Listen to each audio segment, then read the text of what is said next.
Thank you, Michael, for joining us. It's a pleasure to have you. Thanks, Jason. Thanks for having me. Great. So what we're going to do today is just talk a little bit about mobility and how it impacts you as a business owner and a CEO. So Great. I think if it's all right with you, the first question I'm going to just jump right into it here is, what does mobility mean to you and your team? Well, like many businesses, growing businesses, mobility is extremely important, not just to me and my personal productivity as a CEO, but really to the team as a whole and the way that we communicate and our ability to be effective and to service our customers effectively. So, one of the key things for us in mobility is in real-time communication. So, because we have a support team that's really dedicated to servicing our clients' needs very much in a real-time basis, where response times are guaranteed and everyone needs to be serviced in a quick and efficient manner. The ability for our team to communicate with each other about the status of what's going on and what everyone needs to be aware of, and the ability for everyone to keep in touch in real time is incredibly important. And that's can be complicated by the fact that some of our employees, may have to be working from outside the office, whether they're at a client site or whether they're in transit to an appointment or something like that. It's rare on a given day that we have every single person sitting in a chair at their desk. And most days, some combination of people are going to be out performing some kind of a duty for our customers. So being able to stay in touch, especially with team members who are out in the field, is critical, because we are always sort of balancing multiple priorities. And when you're out in the field, you're never just doing that thing. You're also keeping in touch with your upcoming appointments and keeping in touch with the team and letting them know when you're at. So for us, having tools that allow us to be able to sort of have that capability, whether or not we were in the office or at home or off hours on a Saturday night when a client has a problem, is very critical. So it's very important to us. It's something that one of the big reasons why cloud technologies are so important to us. From my perspective, as a CEO, I think I look at it a little bit differently there. But from a personal productivity perspective, I really see mobility and mobile devices as being actually something that gives me a lot of freedom to be able to work sort of unconditionally and to be able to work just as effectively from home or on the road or at a client site or at a coffee shop as I can sitting at my desk. And that allows me to really maximize the use of my time. And I think for a lot of business owners, that's what it's all about. So whereas I think that we're moving from a period where I think you used to hear workers talk about mobile devices as being this kind of shackle or this kind of like chain around their ankle, where now I have to kind of be on alert all the time. And I really don't see it that way. I think you have to know how to disconnect when it's time to disconnect. But I think that more so, if used effectively for a business owner, it's not going to chain you to your business 24/7. But what it can do is help you manage your time such that you can actually make more productive use of all of your time, both your personal hours and the hours that you spend working on the business. So, that's been really key for me. I think the other thing is just the ability to act quickly, to respond in the moment. If I'm out somewhere and I meet somebody, just knowing that, hey, maybe I run into a prospect that we talked to 2 years ago and delivered a proposal to them, and the fact that I can pull up the Google Drive app on my phone, for instance, and access that proposal, and kind of be able to have that intel right there with me on the spot. If I meet a contact and they give me some piece of information that I need to follow up on, the ability that I can enter a task on my phone and know that task is going to follow me wherever I go to every device is critical. Whereas in the old days, and by the old days I mean like 7 years ago or so, I used to literally carry around like a little notepad with me everywhere, and that was kind of like ruled my life. Like everything went on paper first, and eventually when I got back to my desk, it would find its way into some productivity tool. At that time it was Outlook, and now I really don't function like that. Things are in real time. Calendar appointments get scheduled real time. Tasks get added in real time. Contacts get updated in real time. Documents now get updated in real time. So the ability to be able to function in real time allows me to be more responsive when I'm in those situations. So, undoubtedly mobility, I think, again, like a lot of CEOs of growing companies, mobility is so important for a number of reasons. But those are some of the reasons why we've invested a lot of time and energy and money into boosting our mobile capabilities. Interesting. You mentioned a couple of things that I wanted to expand on a little bit. In particular, you mentioned SLA. Your organization has to uphold an SLA. You also mentioned that a lot of businesses are now, they have that coffee shop mentality. Not that they're working at a coffee shop necessarily, but that they have the ability to access and create and collaborate in the coffee shop or wherever they are. And lastly, you also mentioned Google Drive, for example, as something that you particularly enjoy. Can you talk to me a little bit more about some of your favorite devices or recommended devices or applications that you use to enable this mobile workforce that you're talking about? Yeah, so personally, I use an Android phone. I used to use a BlackBerry way back when, before the sad demise of BlackBerry. And I, like a lot of people, I loved the BlackBerry. I loved that it had a tactile keyboard. I loved that I could type fast, and it was a great device for me. And I did cling to it for a while, and I made the switch over to an Android phone probably about 3 or 4 years ago, and I've been using that ever since. I never quite jumped on the iPhone, iPad bandwagon. I think they're great devices, but I just find for me and for what I do, Android devices and the flexibility and the fact that there's hundreds of, I don't know how many, but a lot of models out there. I like some of the flexibility and variety it offers. And so personally, I use an Android phone. I use a Nexus 4 phone, and I really love the Nexus devices from from the Android platform, because the Nexus, the ones that say Nexus, are the ones that are going to give you what sometimes Google calls a pure Android experience, where there's not a lot of extra junk thrown into the phone. If you get a phone from Verizon or T-Mobile, or you get a Samsung phone that's not a Nexus, those providers and the people who make the phone love to throw tons of extra software that provides little value, because their business is really not being software developers, and it's not their strength. They're just kind of trying to differentiate themselves and hit you with their branding. So for that reason, I've always liked the Nexus devices, because I found them to be, the first device I had wasn't a Nexus device, and it was incredibly unstable, and it was crashing, and it was slow, and it was terrible. And so when I switched to the Nexus 4, I was really happy with it, and it's been a very stable device. I think I've had it for, when did it come out? I think I've had it for 2 years. And it's been great. And quite frankly, even with the new devices coming out, the Nexus 4, I could see that being a device for me for at least another year or two, and that's a long shelf life these days. That certainly is. That was actually something I was going to ask. Obviously, you're not someone who gets excited about new hardware in particular, as someone who jumps on the bandwagon of getting the latest and greatest hardware, so that actually speaks really well to the Nexus line, I would assume. If you're still on it, it's still working, and you have the most updated operating system for Android, that's pretty compelling. Yeah, and that's the thing too. It's got a very consistent experience from one device to the next. And that's similar to the appeal to iPhone users. You don't have to worry about. It used to be, when you get a new phone, it's took you a couple months to kind of figure out how to use it. And now that we're basically down to iPhone and Android, that's less of an issue. And it doesn't. I don't know if Windows Phone is going to really make a serious push anytime soon, but so. Since getting the Android phone, the Nexus phone, I've been really happy with it.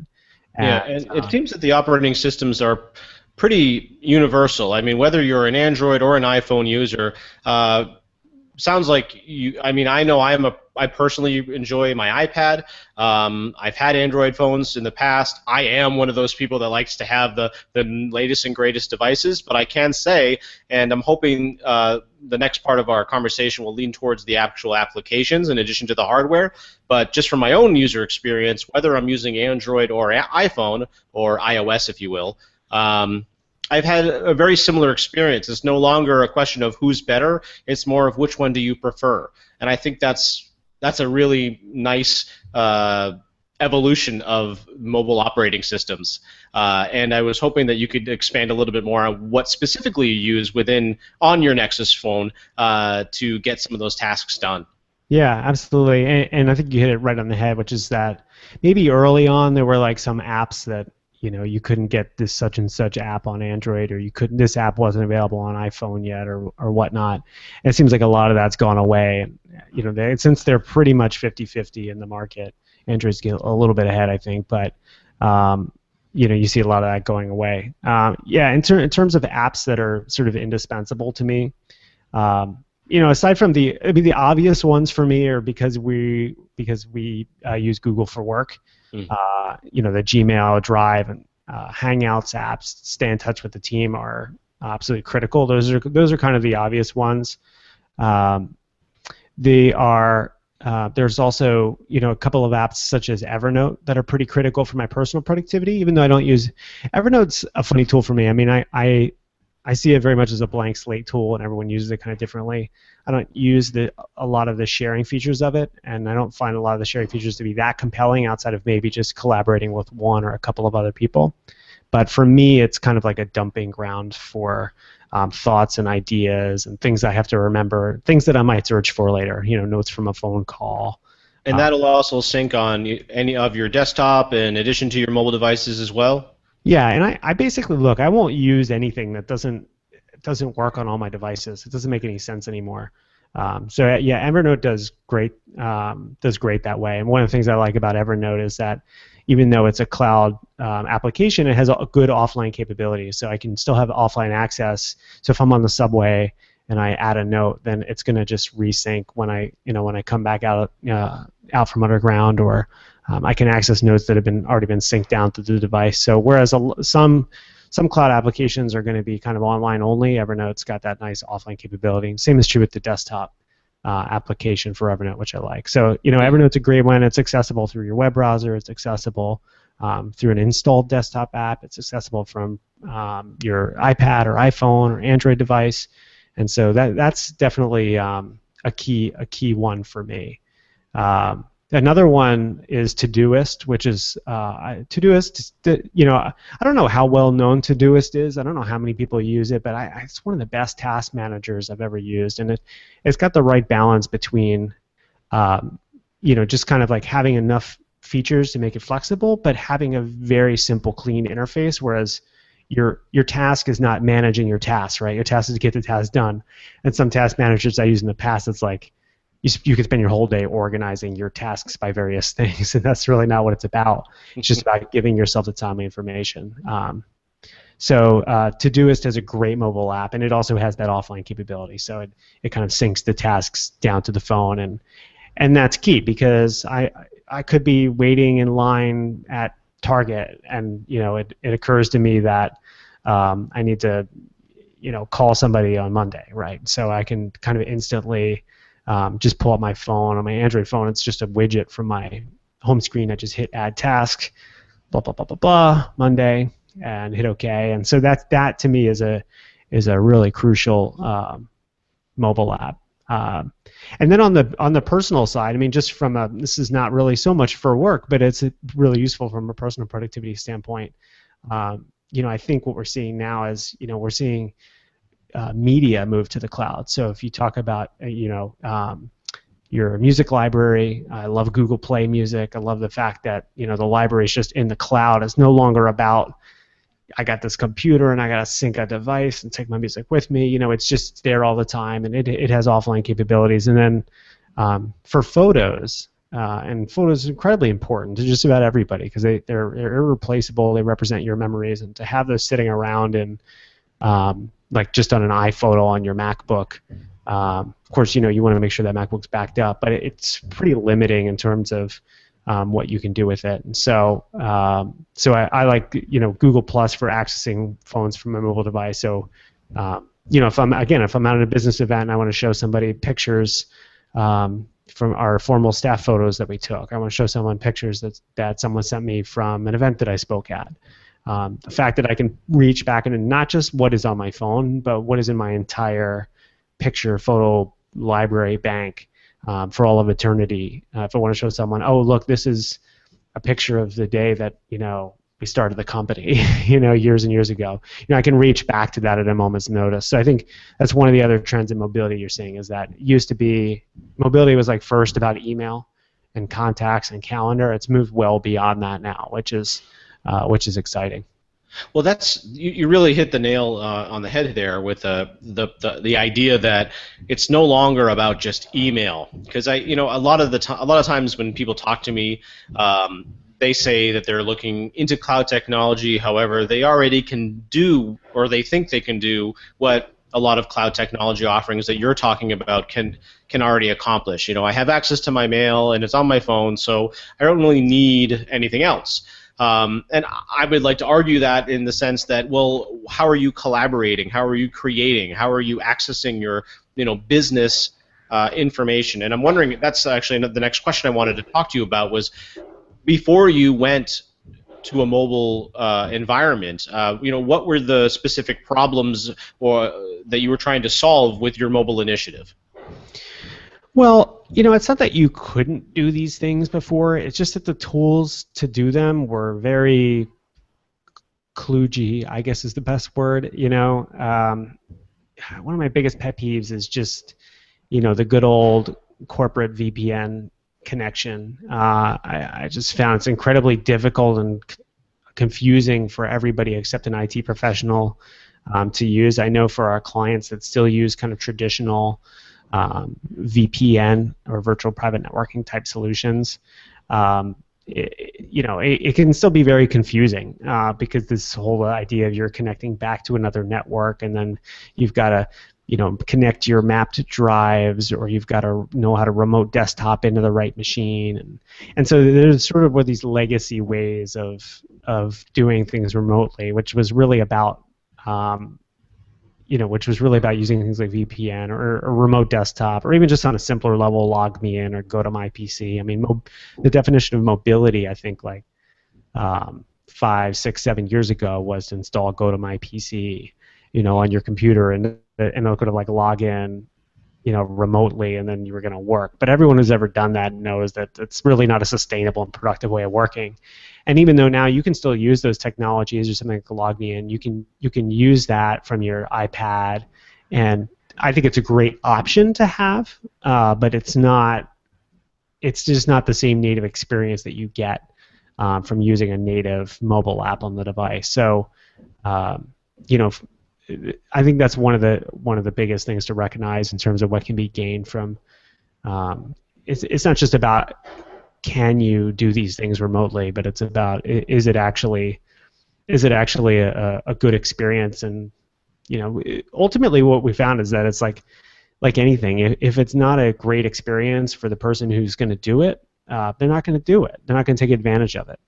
And so so that was a big problem, I think, that we wanted to solve, and that I think a lot of organizations can solve, which is that I think just mobile capabilities can just be greatly improved by doing away with some of those older technologies, or having them take a back seat, and be able to move forward into something that's a little bit more user friendly. The other hiccup I think a lot of companies hit is in the realm of security, and I think a lot of larger companies are definitely very aware of the security risks associated with mobile devices, and especially letting employees use their own mobile devices that they own.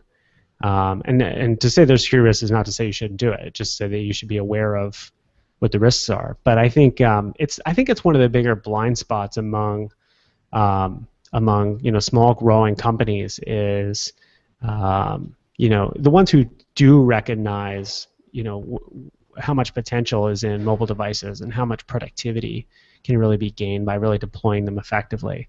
But on the flip side, I think that they're very concerned. I hear a lot of people are very concerned about the security of cloud services, and are the servers secure, and is Google going to look at your data, and is the NSA going to spy on you? And ultimately, I think what you should be worrying about is the devices that your employees are carrying around.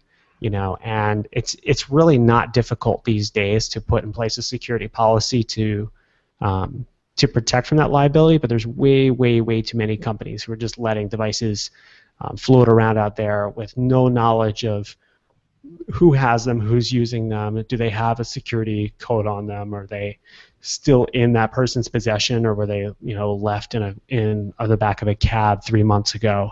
And that's scary because again, that's the flip side to having all these capabilities. If you want access on your iPhone or your Android phone to everything your company has to offer, then you have to be aware of the fact that that access is going to go all kinds of places. It might travel the world, and you don't know potentially whose hands it could fall into. So look, on one hand, it's very easy to take steps to secure mobile devices, but I think too many organizations just aren't doing it. They just aren't doing it, and I think larger organizations tend to just say, let's just kind of maybe they're just scared of the technology altogether, and they're just nervous about moving forward. I think some more organizations are just kind of, it's a blind spot. So I think it's something that's extremely important to pay attention to, and just about all of the certainly Office 365 and Google Apps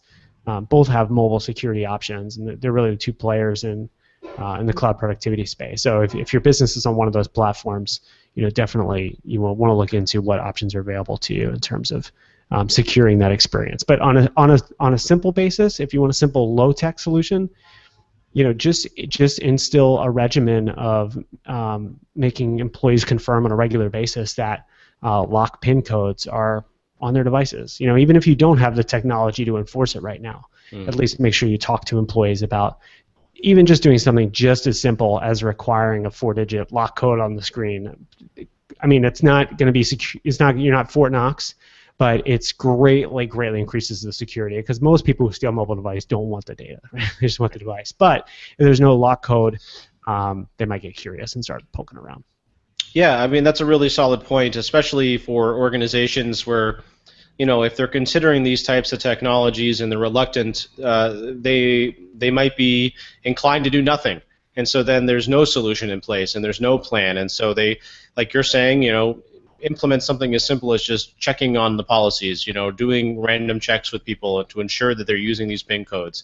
Have 5 things that are saying, okay, how do I ensure that the people of my organization are not only taking advantage of this technology, but they're also making sure and implementing the proper precautions to prevent others from accessing that information. And that lends really well into another question, which is, so you talk about mobility, you talk about some of the devices and hardware, but clearly your organization, Profound Cloud, I work for you, you guys have moved to the cloud, right? And so when you decided that this was going to be a key decision in order to enable this mobility, you decided to move forward with a cloud-based messaging platform. So talk to me a little bit more about that, the impact of that, where you started, and then what led you to the cloud, and how it's, what are the results so far? Yeah, well, I mean, there's really 2 main stages in our evolution of the cloud, and the first is when we started the company back in 2007. We were actually on Google for Work, or Google Apps for Business, it was called. We were on that platform for the very beginning, so that kind of took care of the email side of things. But on the other hand, even though we were on the platform, we really weren't using it. I mean, a lot of the features of the platform that exist today, Drive and Hangouts, they didn't exist at the time, and it was kind of just about, okay, we need email, and so that's kind of the way we were using it. And we weren't actually at the time, like I was still using Outlook. We weren't even using the Gmail web platform. So it's like, even though we were on the platform, we really weren't cloud centric as an organization. And then slowly, as the product started to get better, I switched from Outlook over to using the. That was actually probably around the time I got the Android phone, and that or a little bit before actually. But that actually was, it was like I switched from Outlook in this desktop application, where all my gigabytes of mail was being stored. That was a huge wake-up call for me to kind of understand what some of these technologies can do for the productivity of businesses and their leadership and things like that. So even though we started using cloud technologies at the beginning, we really weren't using them fully strategically. And then, let's see, back in about 2 years ago, a little more than 2 years ago, we really started to take a more aggressive approach towards, utilizing the cloud technologies, and especially the Google for Work platform in our company. And I think that, that came as we saw the products developing and becoming much more compelling. When Google Docs became Google Drive back a few years ago, that was definitely a turning point for me. I could kind of see, I felt like I could see where that was going, and I thought it really, at the time, I really thought it was a very promising move for Google, and the fact that we had the platform, really wanted to take advantage of it. And so, the other big change, aside from moving from, not just me, but the rest of the folks here, from Outlook into Gmail and kind of like living in the cloud, really pure cloud experience, was making the transition from our file servers here to using exclusively Google Drive. And that was a transition that we kind of made. We kind of did it in like overnight. It was like over a weekend. It was not, I wouldn't recommend it, but because I was a little bit overzealous about it, and I remember I sent out an email to the staff, and I was just like, hey, this is what we're going to do. We're going to Google Drive. When you come in on Monday, here's the link to all the stuff that you need. It was okay. There was like almost a minor revolt. We all of a sudden had to use Google Docs for like everything we did, and but it quickly became apparent that as we began to understand the capabilities there, that it was going to work out for us just fine. If you were speaking to yourself several years, if the Michael Spadaro of today could talk to the Michael Spadaro of yesterday before making that move, what would you have done in order to make that implementation, that switch, a little bit less painful? Yeah, I would have definitely engaged everybody on the team a little bit more closely on the decision, and probably would have really vetted the capabilities to make sure it matched up with our needs. Now, it turned out that it did, but I kind of got lucky there. I definitely would have, maybe done a few more tests on certain types of documents, and ultimately, it wasn't painful. Like I said, I got lucky, and the product is solid, and I think for organizations that, really almost any organization, but especially for organizations whose document collaboration is fairly centered around word processing and spreadsheets and presentations, and doesn't get into anything too crazy, big video editing or things that really require a lot of computing power. It's a pretty simple transition, but again, we sort of dove into it, and because we were a small company at the time and still are, it was easier for us to adapt, and people could be a little bit more flexible. But if we had 150 employees, that wouldn't have worked. There would have been mass hysteria.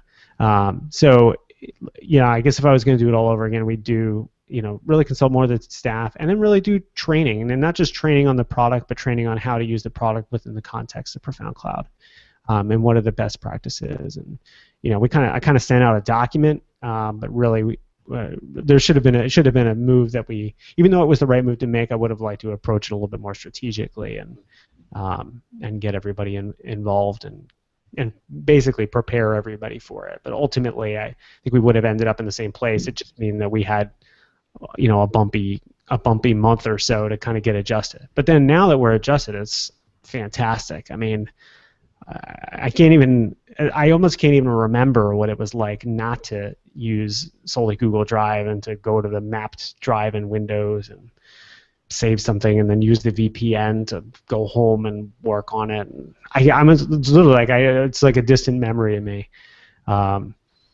So that kind of brings us up to where we are today. I mean, we started to incorporate, a lot of other tools in the Google for Work platform into our workflow. And then as we started to evaluate new products, whether it be an invoicing product, our financial reporting product, our help desk product, remote support software, other types of applications that we integrate within the organization, really just over time started to make the fact that it was cloud-based a requirement. So for example, we switched into a new network monitoring tool, two new network monitoring tools a year or two ago. And when we made that switch, it was basically a non-starter. If it wasn't a cloud-based application, it wasn't going to make it, because I was too used to the conveniences of being able to work from anywhere and anytime and on any device. And the thought of, oh, well, this only now works on Windows, or this only works on Mac, but not the newest Mac OS, and you got to install this application. And if you go to someone else's computer, you can't log in. It's a total non-starter. And so for us today, and it's the same for our clients. If our clients are evaluating applications, we want to see that there's a cloud-based component. Not only number one, does that matter today, but I think it also speaks to the software developers and what they're thinking. Because quite frankly, if there isn't a cloud-based component, I think the software developers are missing something. They're missing out on a very, very important trend, and it makes you concerned about is this really a forward-thinking product? Is this something that's going to be sustainable? Is this a product that's going to keep me competitive for the next 5 to 10 years? And so today it's core to the way that we evaluate applications and the way that we view our technology in our business. A lot of times, you're talking about that a core requirement of when you're deciding whether or not to invest in a new application is that it is in the cloud, it is cloud-based, or either started in the cloud or has cloud is a very big part of the application offering. I have heard resilience to that, to your core. What you're looking at as the number one reason to go to the application. I've heard business owners say that is the number one reason why they're concerned about going to that application. Could you express to me a little bit about that, and also some of maybe the unexpected business wins of operating or investing in a cloud technology that maybe you weren't expecting? Please elaborate. Yeah, I mean, the thing that it was most immediately appealing, as we've been talking about with cloud technologies, was the mobility factor. The hidden benefit, to us has been being more outage resistant, and when you're a small growing company, and again looking back 5 to 7 years, your business was very dependent upon basically a very small number of devices, a couple of servers, or sitting in a data closet, and that really can't compare with what the cloud technologies offer today with world-class data centers. And so, it's nice today. Yeah, do we have to worry about some piece of network equipment in the office failing or internet going down? Yes, it does. But on the other hand, I know that if the stuff really hits the fan, that we'll be able to pretty much work from any internet connection, and that really came to fruition back in 2012 when Hurricane Sandy hit. And actually, this was just after we had made the whole move to Drive. I mean, it was maybe 2 months or so after we made that whole move to go away from our file servers. And boy, were we glad we had, because our office is on 39th Street, and that was right at the border of where the power went out in Manhattan, when it was out below 39th Street. And so our office was without power for I forget what it was. It was basically the entirety of a week, and the fact that it wasn't a big deal. I mean, we went and we worked from home, and we had Google Hangouts to stay in touch, just face to face, just as we were in the office, which was critical because that is an important method of communication. Obviously our email was unaffected. Our access to our files, our client documentation, everything that we would normally access on a day-to-day basis is right there for us in the web browser. So it, aside from just having to work in a different environment, it really didn't affect us, and it actually, if anything, definitely gave us a competitive advantage, because I know other providers here in Manhattan were, they were up a creek, and a lot of their clients were up a creek too, and they couldn't do anything to help them. And for us, it was nice to know that we could be, even our phone system was cloud-based, so we could log into a control panel and be able to redirect our calls easily to different people's phones and stay running that way, and be there for our clients, which was the most important thing. So it was a big win for us, and it was, thankfully, it had come just a few months after we started to undertake this big cloud initiative. So although I think it's true for a lot of CEOs, again, of growing companies, that the mobility factor is just so sexy, right? It just gives you that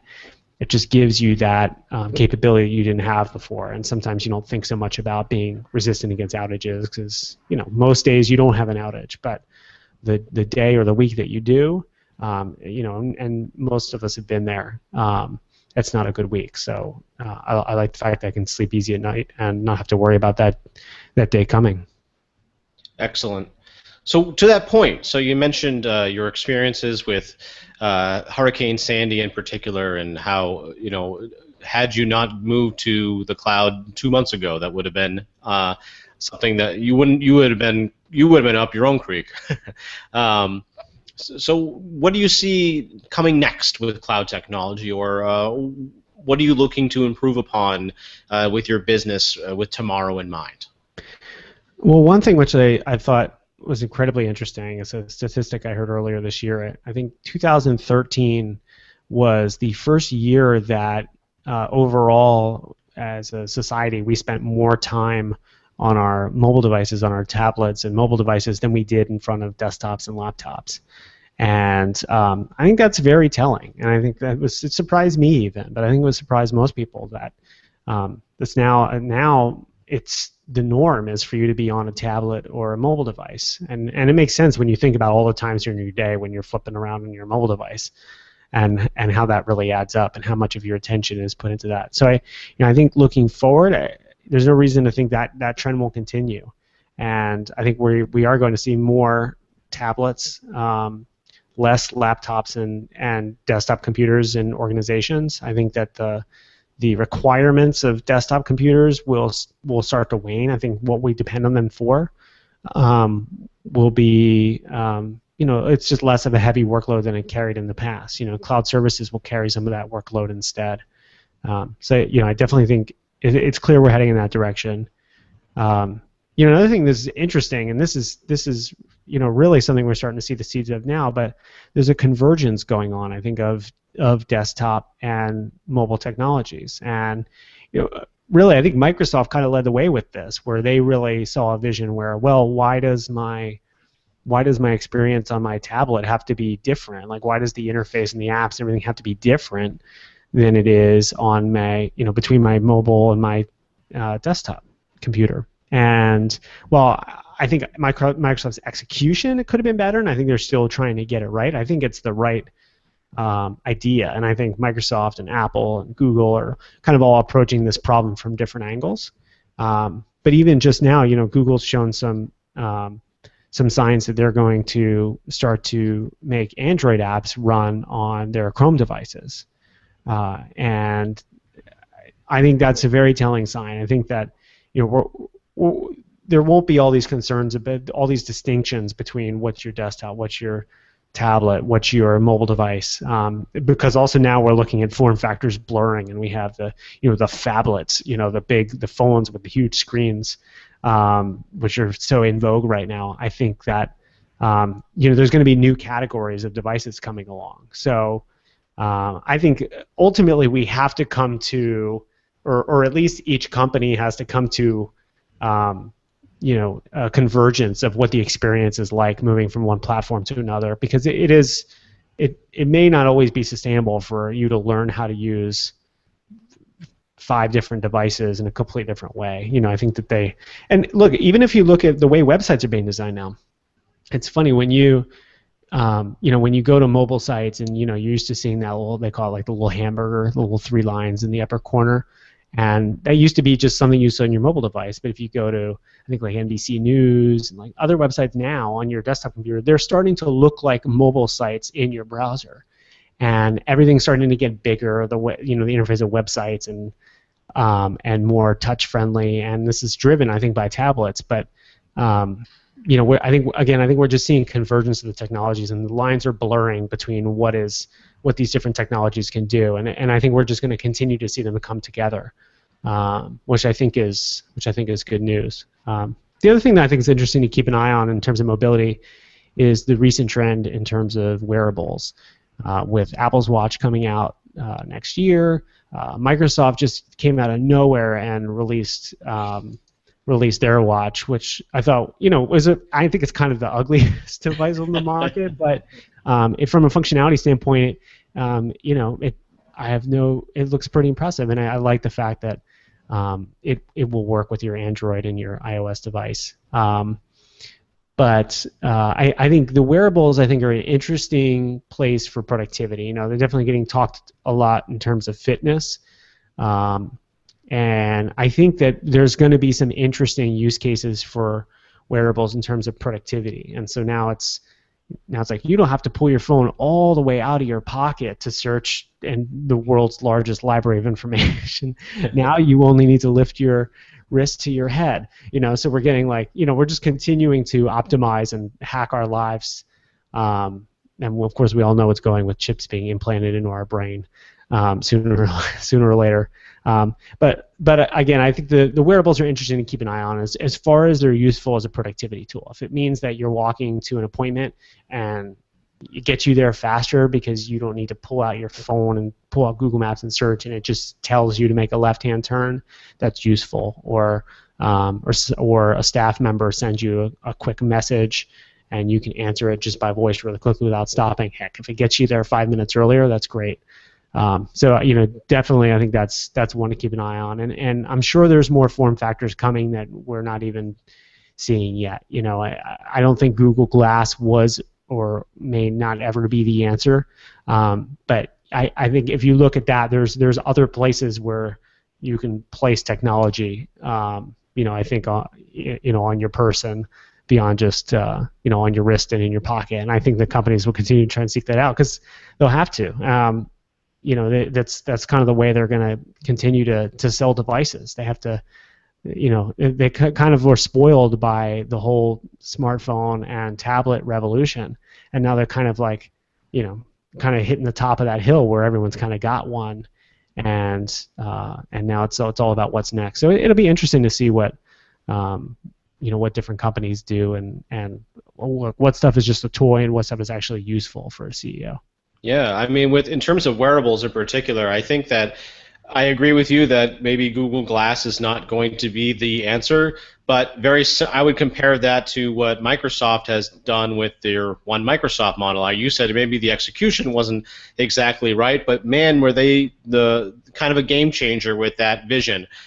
Google Glass absolutely shook a lot of things up. It certainly disrupted the market. Look at all the watches we have now. Look at what's coming. People are, some of the biggest tech companies are out there. They are working hours upon hours. They are burning a lot of, candlelight trying to figure out what the next technology is. Michael, I really appreciate you coming on today. It's been incredibly insightful. I learned a lot about how you see the organization and how, as a mobile CEO, what that world looks like to you and what you see the future being. It reminds me a lot of a conversation recently held on the Twit network. It was Ed Bott of ZDNet who said the screen is just an endpoint. And to me, that speaks volumes to what, and very clearly the same conversation that we're having right now, which is, it's not necessarily what's the next device, it's where am I presently and how can I access the same information. And I think that's really the core of what you're talking about, and I appreciate your insight here.